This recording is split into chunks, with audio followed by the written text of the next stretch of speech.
पूरे विश्व में अपना लोहा बना लिया। ना सिर्फ पूरे भारत की सेना में बल्कि भारत के नेतृत्व में जो प्रधानमंत्री श्री नरेंद्र मोदी जी के नेतृत्व में जो सेनाओं का मनोबल रहा पूरे विश्व में उस बात को माना कि नरेंद्र मोदी दुनिया के सबसे बड़े विश्व के सबसे बड़े वर्ल्ड लीडर के रूप में है। वो क्यों है उसकी बात करूंगा।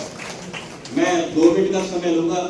जब आप और हम मेरी उम्र के लोग व्यक्ति हैं वो याद करो जब हम बड़े हो रहे थे 83, 80, 85, 90 का दशक जब देश में सब जगह उग्रवाद, चाहे पंजाब में उग्रवाद था, चाहे तमिलनाडु में लिट्टे का उग्रवाद रहा हो, चाहे गोरखा के नाम से गोरखा नेशनल लिबरेशन फ्रंट रहा हो, चाहे जम्मू कश्मीर रहा हो, चाहे माओवाद रहा हो, सब जगह हम देखते थे देश बड़ी अस्थिरता से गुजर रहा था।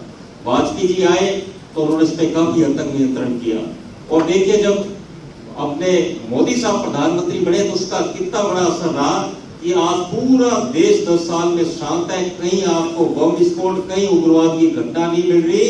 और हमें बड़ा गर्व होता है जब हमारे देश के गृह मंत्री अमित शाह जी कहते हैं कि 31 मार्च 2026 से नक्सलवाद, माओवाद भारत से खत्म हो जाएगा। और हम देख रहे हैं वो खत्म हो जाएगा। और साथ के साथ आप ये देखिए किस तरह विश्व के दूसरे देश भारत को ये मानने लगे कि भारत को पहले सॉफ्ट स्टेट कहा जाता था। क्या सॉफ्ट स्टेट के कोई भी कुछ कर जाए भारत रिएक्ट नहीं करता। पर 10 साल में मोदी जी के नेतृत्व में ये विचार बदला और ये पूरे दुनिया में अर्थ गया। उसका सबसे उदाहरण ये कि जब उग्रवादियों का हमला पहलगाम में पड़ा, जिसकी जितनी निंदा की जाए उतनी कम है।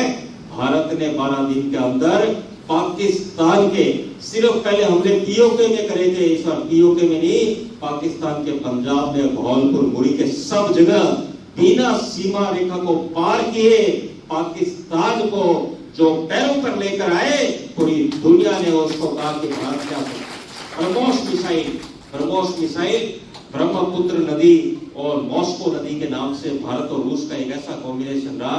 और फिर भारत ने इसे स्वदेश में डेवलप किया। सेना बल की भारत माता की नरेंद्र मोदी की बहुत बहुत धन्यवाद। हुआ तो करारा जवाब है। अपन सब जानते हैं कि पाकिस्तान की एलओसी की उधर से पाकिस्तान के सैनिक लगातार गोलीबारी करते रहते थे। मुझे 2014 से पहले की घटना याद आती है। मैं बोलूंगा तो शायद आप सबके स्मृति पटल पर आ जाएगी। तो जम्मू कश्मीर में एलओसी के ऊपर पाकिस्तान के सैनिक भारत में आते हैं और भारत के 2 सैनिकों के सिर कलम करके ले जाते हैं। उनमें से एक सैनिक मथुरा के रहने वाले थे।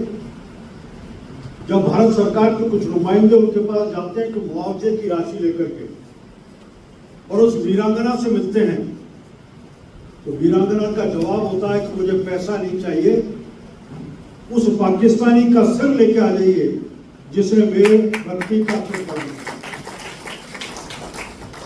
14 से पहले ऐसे किसी पाकिस्तानी का सिर नहीं आया। मुझे याद आता है कि 2014 में